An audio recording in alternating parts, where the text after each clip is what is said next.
बाबा कीनाराम जी राहुल प्रजापति जी को सब्सक्राइब करें और बेल आइकन दबाएं।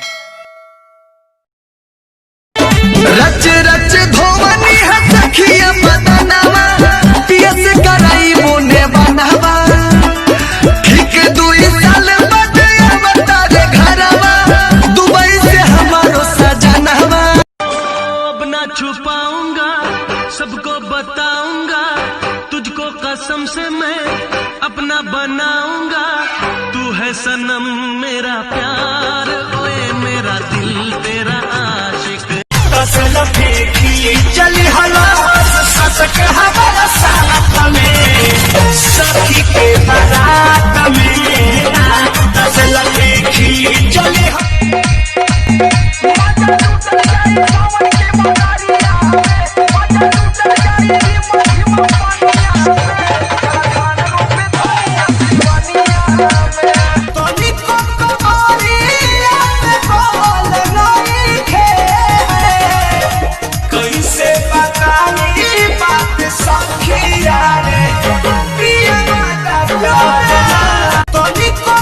गोरी है कलाइया तुला दे मुझे हरी हरी चूड़िया अपना बना ले मुझे बालमा। गोरी है कलाइया तुला दे मुझे हरी हरी चूड़िया जाता ने ससुरा जानू बाय बाय बाय जन करी हाँ हमारा खातिर हाय हाय हाय जिए के पड़ी तोहराया वो हमारा बिन जिए के पड़ी तोहराया वो हमारा बिन तेरे बिन लग जा रही तेरे बिन जाना रही ओ जान जा रे ओ जान जा रोगा रोगा दिल को बात पर दिल ना माना रे ओ भोटा दी हला के सचो खानी फल देखनी हम तो मुखिया के रात चपा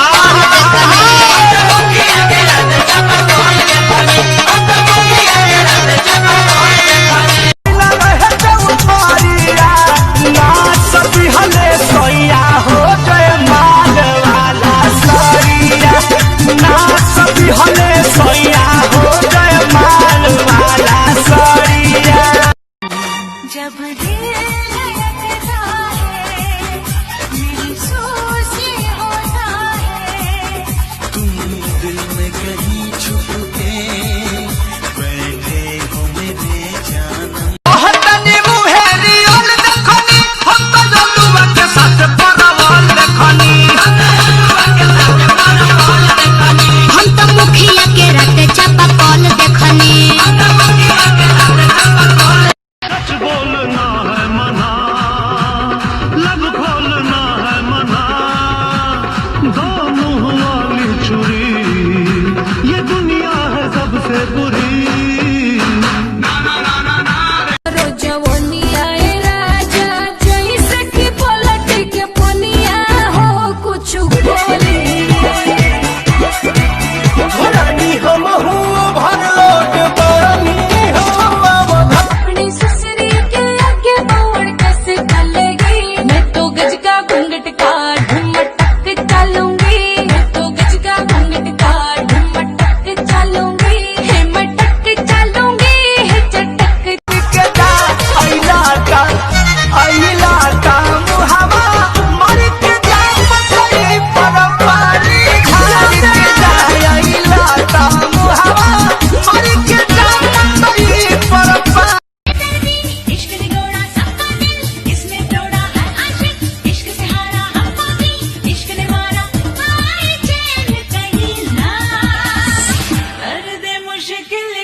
सुन अलबेली मेरी तन्हा अकेली अब कटती नहीं रतिया जर हर जल जल छोड़ कलाई सब देखती है